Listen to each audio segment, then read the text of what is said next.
생산과 소비를 시작하겠습니다. 좋은 국가 혹은 최고로 좋은 국가에서 살고자 하는 욕망이 이상 국가에서 살고자 하는 욕망이다. 누구나 좋은 국가에서 살고 싶어 하죠. 그러한 욕망은 절로 일어나는 거예요.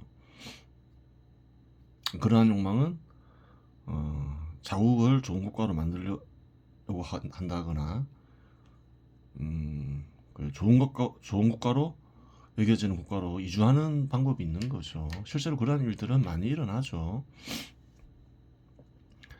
사회는 국가로 조직되어 있고 세계는 수백 개의 국가들로 조직되어 있다. 그렇죠.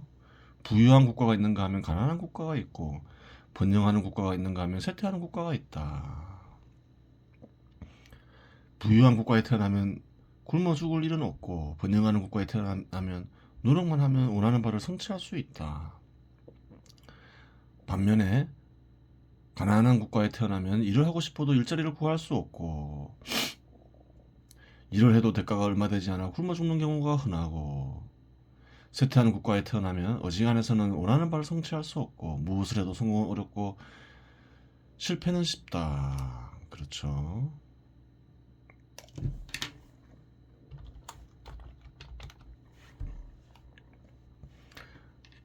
어느 시대나 부유하고 번영하는 국가가 있기 마련이다. 그러면 그러한 국가에 태어난 이라고 하여 좋은 국가를 원하지 않는가? 부유하고 번영하는 국가가 최고로 좋은 국가는 아니다. 부유하고 번영하지만 치안이나 국방이 불안하여 생명과 재산이 위태롭다면 이러한 국가는 좋은 국가는 아니다. 하지만 부유하고 번영하는 국가에서 치안이나 국방이 불안한 경우는 잘 없다. 치안이나 국방은 비로소 해결이 가능하기 때문이다. 그래요. 한국에서도 부유해지고 번영하는 시기가 있었죠. 부유하고 번영해지는 시기가 있었어요. 군사정부 때 그러했죠. 하지만 또 군사정부에 반발해서 반발하는 이들도 많았잖아요. 이상국가에 대한 견해가 다른 거죠. 단순히 번영한다고 해서 사람들은 거기에 다 만족하지는 않는다는 거예요. 얼마든지 더 좋은 국가를 생각할 수 있으니까 그런 거죠.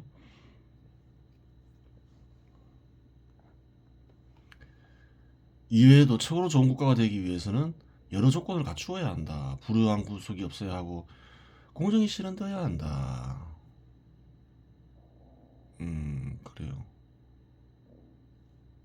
그럼 더 좋겠죠. 부유하고 번영한데 불우한 구속도 없고 공정도 실현되면, 또한 정부나 공직자는 공적 목적으로 권력을 행사하며 진리에 따라 바른 제도를 수립하여 더 좋은 국가를 만들기 위해 애써야 한다. 그렇죠. 이러한 조건을 모두 갖춘 나라는 세계에 없기 때문에 이상국가에서 살고자 하는 욕망은 사라지지 않는 법이다. 그렇죠.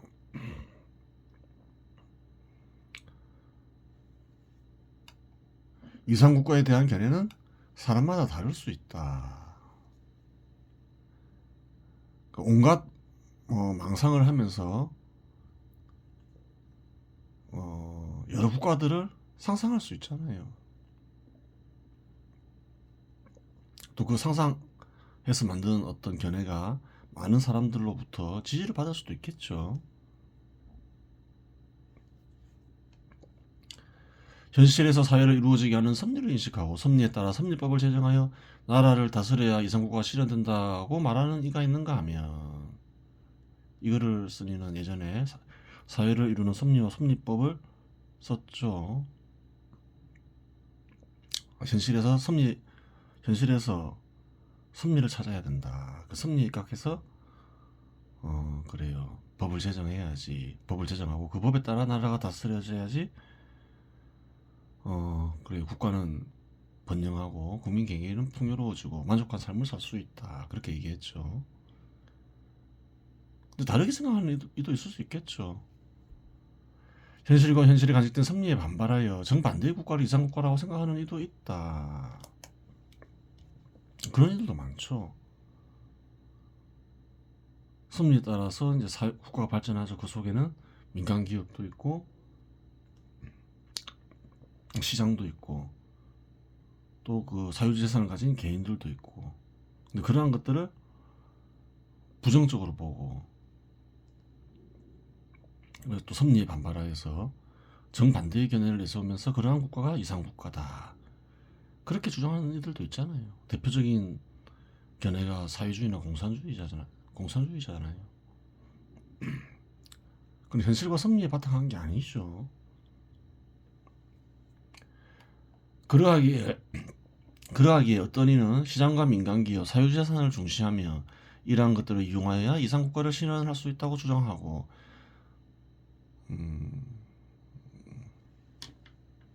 다른 이는 시장과 민간기업, 사유재산을 제약시하며 그런 것들을 제한하거나 파기해야 이상국가가 실현될 수 있다고 주장한다. 이렇게 되면 충돌이 일어나는 거죠. 시장과 민간기업, 사유재산을 중시하면서 국가를 발전시켜야 된다. 근데 정반대의 견해를 주장하잖아요. 그러면 충돌이 일어나는 거예요. 그래요. 협의가 안 되는 거죠. 이런 경우는. 반대로 얘기해버리니까. 예를 들어서 시장과 민간기업, 사유재산을 중시하며 이를 발전시켜야 한다. 여기에 동의를 해요. 그러다 보면 무엇을 우선할 것인가. 그러한 것들은 이제 협의가 되지만 정반대의 얘기를 해버리면 협의가 안 되는 거예요. 한국에서 정치적 갈등이 심한 이유도 그래요. 여기서 견해가 확실하게 갈려버리기 때문이죠.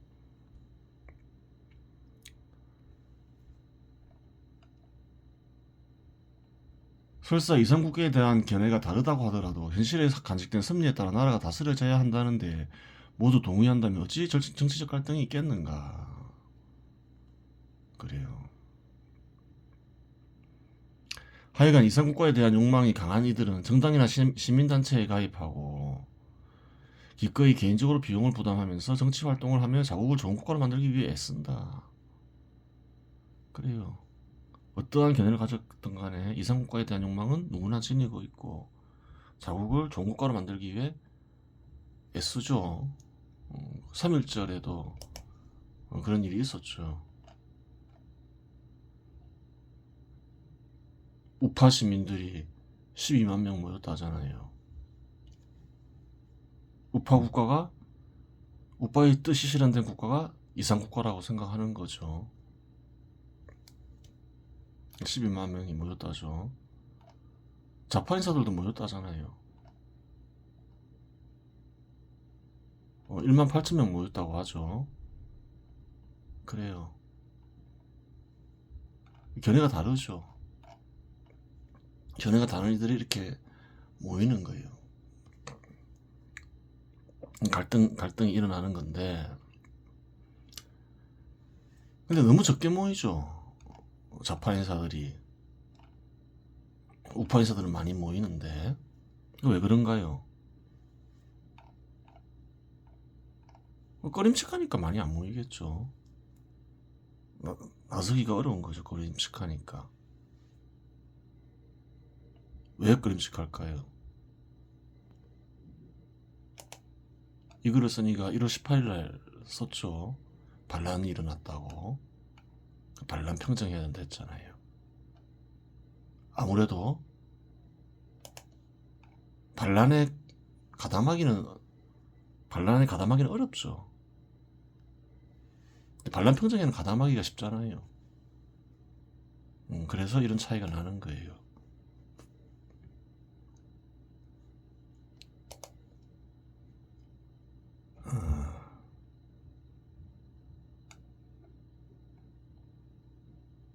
또한 다양한 매체를 통해 나라 사정을 살피는 것 역시 이상국가에 대한 욕망이 실현된 경우이다. 나라 사정을 살피죠. 뉴스도 보고 신문도 보고 하면서. 좋은 국가, 즉 이상국가에서 살고자 하는 욕망은 일정 정도 욕구에 기반하여 생기는데 누구에게나 있는 것으로 절로 생기는 욕망이지 억지로 생겨나는 욕망은 아니다. 그렇죠. 지금 욕구나 욕망을 살펴보는데 욕구나 욕망을 제일 처음 살펴보는 이유가 있겠죠. 욕구와 욕망을 이해하지 못한다면 생산과 소비를 이해할 수 없겠죠. 그래요. 이렇게 생산과 소비를 다른 항목, 보통 경제학이라고 하죠. 경제학에서 이렇게 욕구와 욕망을 맨 처음 다루는 어떤 이가 있는지 그것까지는 잘 모르죠. 이거를 쓰니는 모르겠지만 욕구와 욕망을 알아야지 경제를 이해할 수가 있겠죠. 인간이 공급하는, 시장에 공급하는 대상들 전부 뭔가요? 인간이 욕구와 욕망을 해결하기 위해 그래요. 공급되는 것들이죠. 당연히 욕구와 욕망에 대한 이해가 없이는 경제를 이해할 수가 없게 되는 거예요. 욕구와 욕망을 제일 먼저 다루어야 되는 거예요.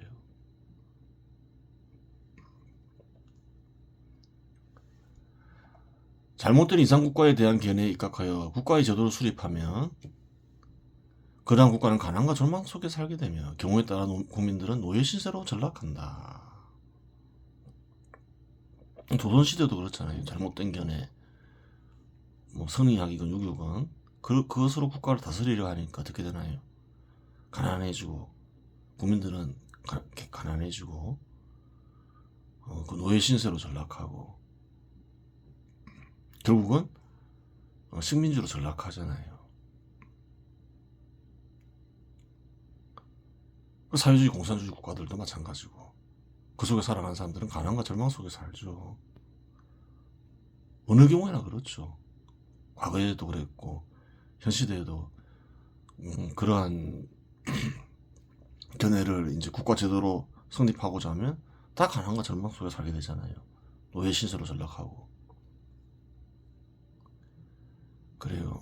그러한 경우는 실제로 겪기도 하고 주변국에서 쉽게 확인할 수도 있지만 여전히 사라지지 않는다. 하지만 반복해서 가난과 절망을 겪어보고 경우에 따라 노예 신세로 전락해보기도 하고 피를 흘리다 보면 결국 섭리에 입각하여 나라를 다스려야 이상국가를 실현할 수 있다는 사실을 인류는 깨닫게 될 것이다. 예전에 사회도 자연의 생태계 속에 하나라 했죠. 인간이 만든 생태계가 사회일 따름이죠. 생태계는 섭리 속에서 이루어지고 있죠. 그 섭리를 찾아야 된다는 거예요. 섭리를 이용해야지 원하는 바를 달성할 수가 있지. 그래요. 섭리에 반발해가지고서는 섭리 반발하고 몽상으로 섭리 반발한 몽상으로 이상국가를 만들려고 하면 어떻게 될까요? 그곳은 지옥이 되겠죠. 그렇게 되는 거예요. 큰 범죄인 거죠.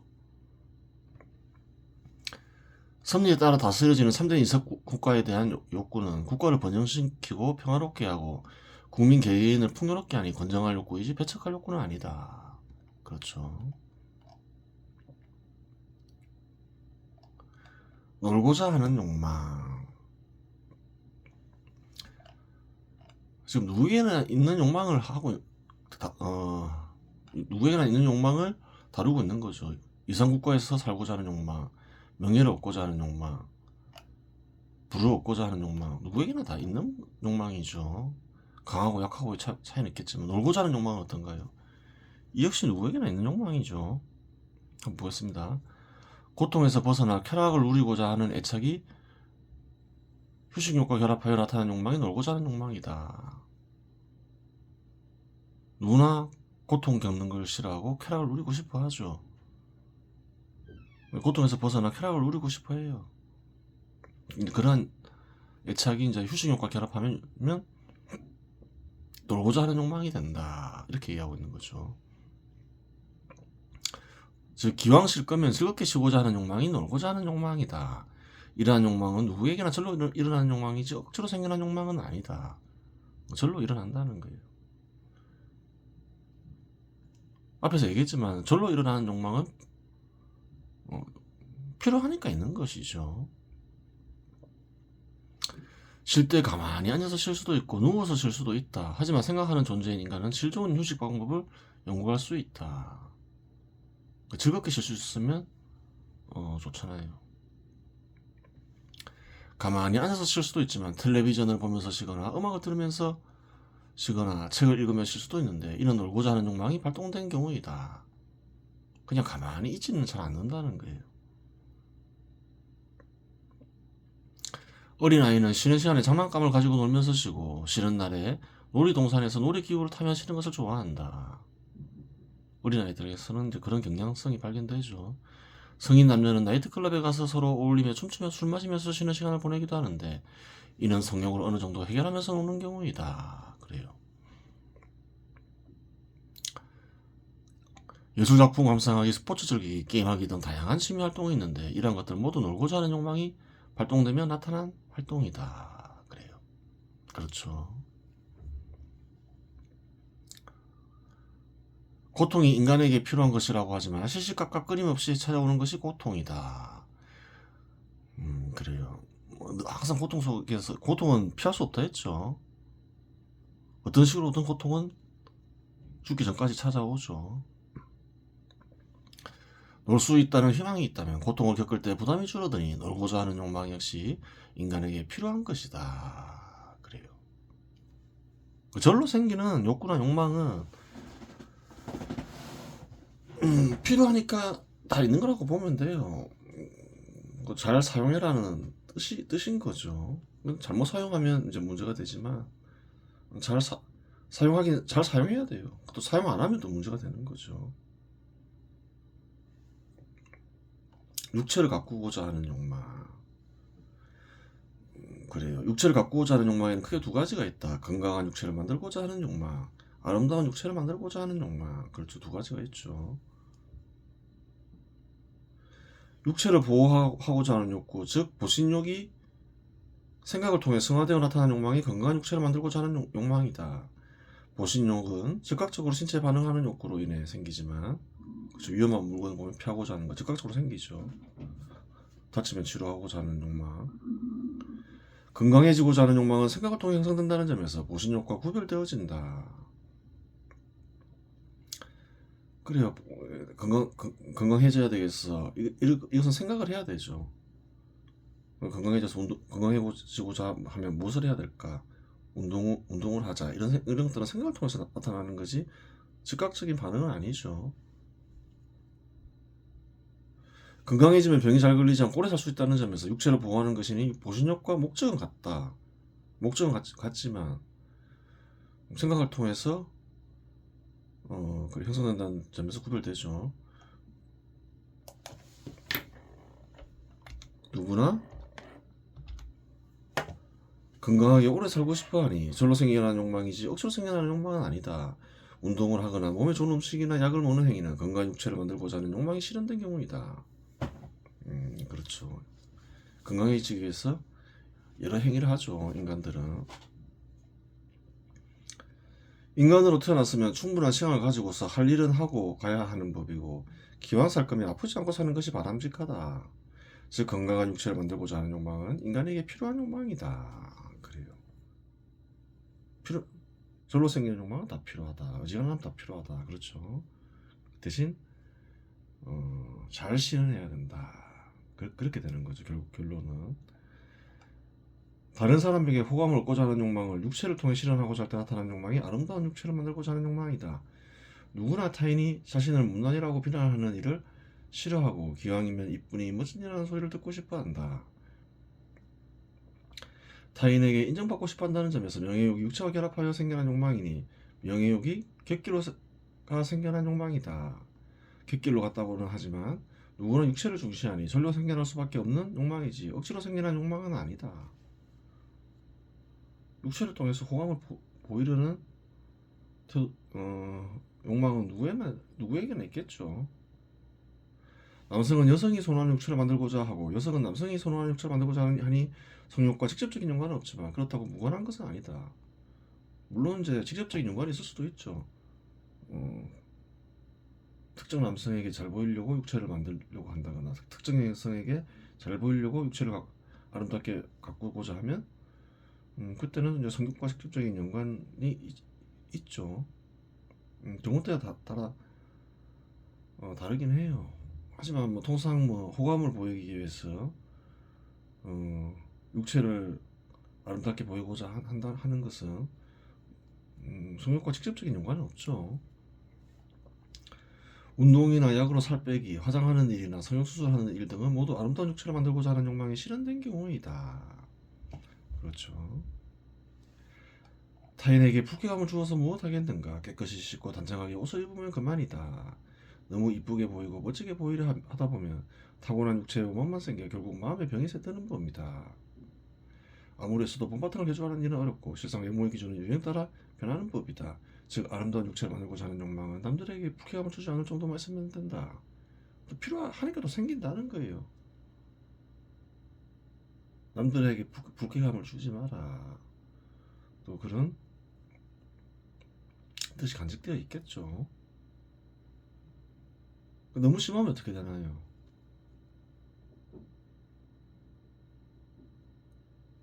타고난 육체가 원망스러워지고 그래요. 그런 원망이 쌓이고 별별 짓을 다 한다고 한들 자기가 원하는 외모를 가지겠냐는 거예요. 그러면 결국 마음의 병이 생기겠죠. 그래요. 또 이 아름다운 육체란 건 뭔가요? 그 외모의 기준이라는 건 또 유행 따라 바뀌는 거죠.